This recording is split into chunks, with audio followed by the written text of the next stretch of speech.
In order to set up your camera for a sports scene, what you're going to want to do first is change the mode dial to TV. The TV mode allows you to set the shutter speed while the camera adjusts the aperture accordingly. So let's turn the camera on and let's access the function menu by pressing the function button to change our function settings.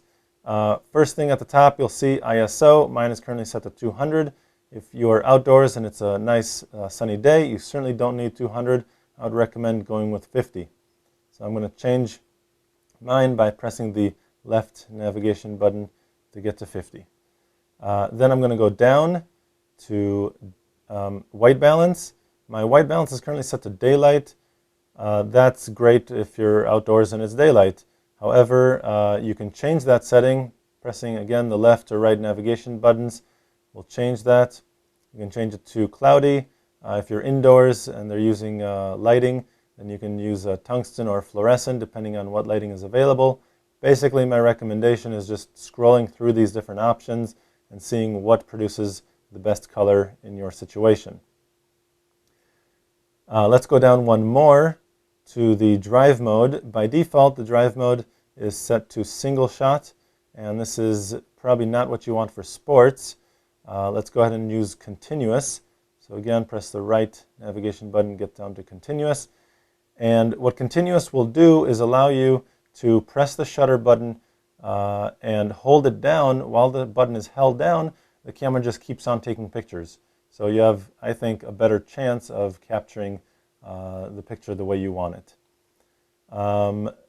The other options, their default setting is probably fine. If you haven't changed them up until now, don't worry about getting into those now. So let's press the function button to exit. In the TV mode or the shutter priority mode, you'll notice that at the bottom of the screen, your shutter speed is highlighted and there are two green arrows indicating that setting can be changed by using the left and right navigation buttons. If I press the right button, my shutter speed is increased. A faster shutter speed will allow me to stop very fast motion.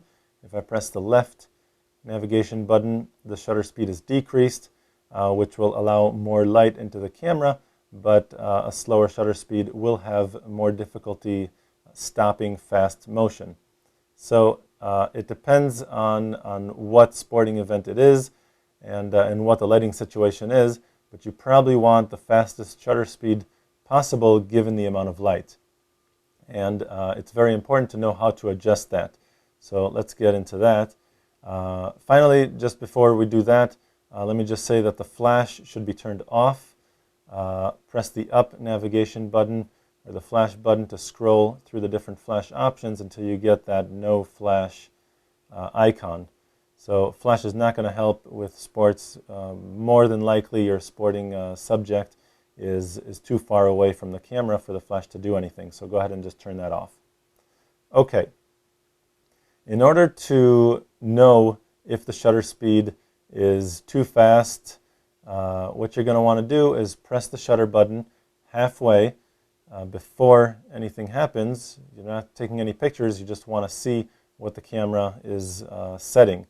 So right now my ISO is set to 50 and my shutter speed is set to 1/200 and my aperture is set to f2.8. See, the aperture is in red, which means the camera can't allow for a bigger aperture, but that's still not enough, which means the picture will not be properly exposed. It may still be bright enough and I can say, doesn't bother me and I'll just take the picture, but if I want to make sure that the picture is properly exposed, I'm going to want to either change my ISO or change the shutter speed. Currently, this is because I'm indoors and my lighting is not very bright. My shutter speed is at 1/250, and that for sporting is not good enough. And I'm actually going to want a faster shutter speed. So what I'm going to need to do is change my ISO. So let's release that button. I'm going to press the function button to access the function menu. Again, go up to ISO, increase that to 200, press the function button to exit, and again, press the shutter button halfway. And notice now that I'm at 1/250, and now my aperture is f5.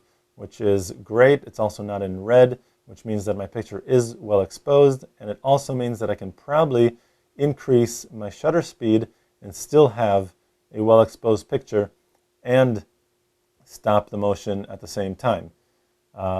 Again, I had to increase the ISO because I'm indoors. If you're outdoors and it's a sunny day, 50 will get you great results. You can even probably go up to 1/800th of a second and still have a well-exposed image. So I'm just going to go ahead and release, press the right navigation button to increase my shutter speed to 1/400. That's pretty good. Press the shutter speed again. Notice my aperture went down to f4. That's still fine, and it's in white, which means that my picture is going to be exposed just great. So this is a good setting for me.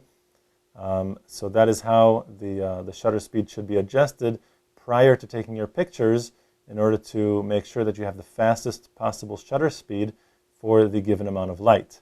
Now, also very, very important is focusing before the picture is taken. This will help you when you want to take the picture. The camera doesn't have to focus, and therefore it'll take the picture much, much faster. So again, just as before, press the shutter button halfway in order to lock focus. Just like that, I locked focus on my subject. I can move it around. I can recompose the image if I don't want my subject perfectly centered. And then once the subject is in motion, or once the motion has entered the frame, I can press the shutter button the rest of the way, and the picture will be taken. It'll be sharp, in focus, and I know that it will also be properly exposed.